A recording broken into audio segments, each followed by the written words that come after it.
I'm Tom Miggott from Tom Miggott Photography. At the beginning of this series, we took our time to really understand what a correct exposure is, and more importantly, what a correct creative exposure is, with a wise choice of the aperture value and the shutter speed. However, sometimes you might be faced with a situation where you have to make a compromise between the creativity and the well balance of your exposure. And today I want to talk to you about something that's going to prevent you from having to make this dramatic compromise.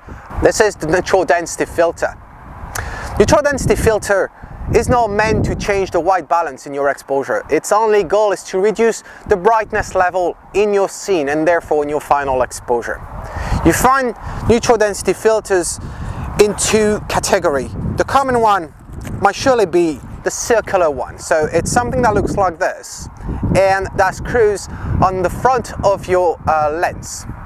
The second type of filter requires a filter holder, so you still use a ring that screws itself on the front of your lens, but you have a filter holder that clips itself onto that ring, and then on that filter holder you will have square or rectangle filters. So let me just show you one right here, and just so you see the effect it has, I'm just going to place it in front of my lens and you can see really the effect it has. Alright, so neutral density filters are defined by the number of stops that they reduce the light. So I have a kit from Format High Tech, it's the name of the brand, and I have three neutral density filters. I have number 3, number 6 and number 9. Number 3 is a 1 stop, the number 6 reduced by 2 stops, and number 9 reduced by 3 stops. Very often I'm asked whether there is a difference between using a neutral density filter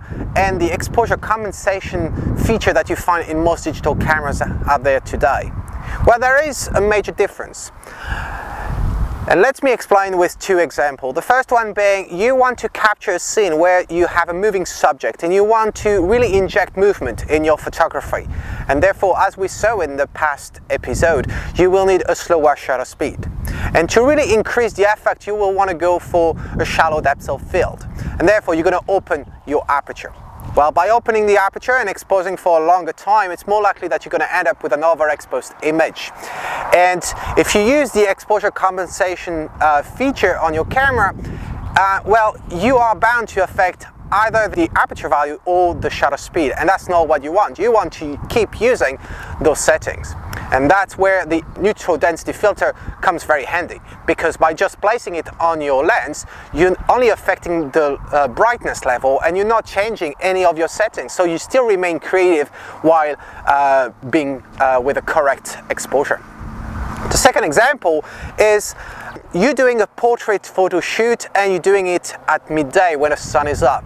Well, we know that this is not the best time in the day to do photography. However, for the sake of it, let's assume that you have no choice. Because you're doing portrait photography, you want a shallow depth of field, so you're going to open your aperture. And because it's very sunny, your camera tells you that you need a very quick shutter speed. But most DSLR on the market will only go to at a speed of 1/8000 of a second, which is extremely fast, but it might not be fast enough if you're shooting at midday. So what can you do? There is nothing you can do. You're already on ISO 100 and you don't want to change your aperture setting because you want this wide aperture.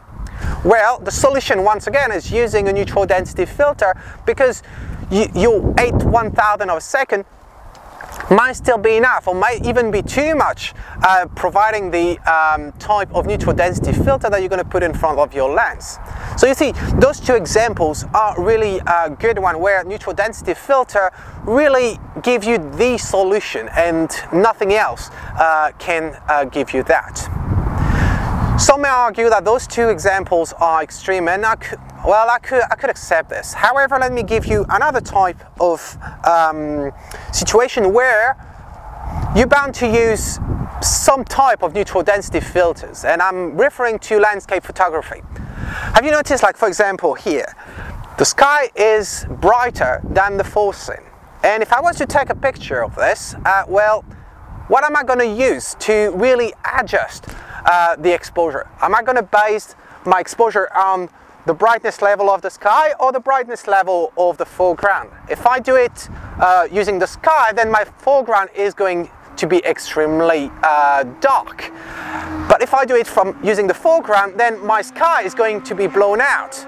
So once again, we're facing another compromise here. Well, that's where another type of neutral density filter comes very handy. And I want to talk to you about the neutral density graduated filter.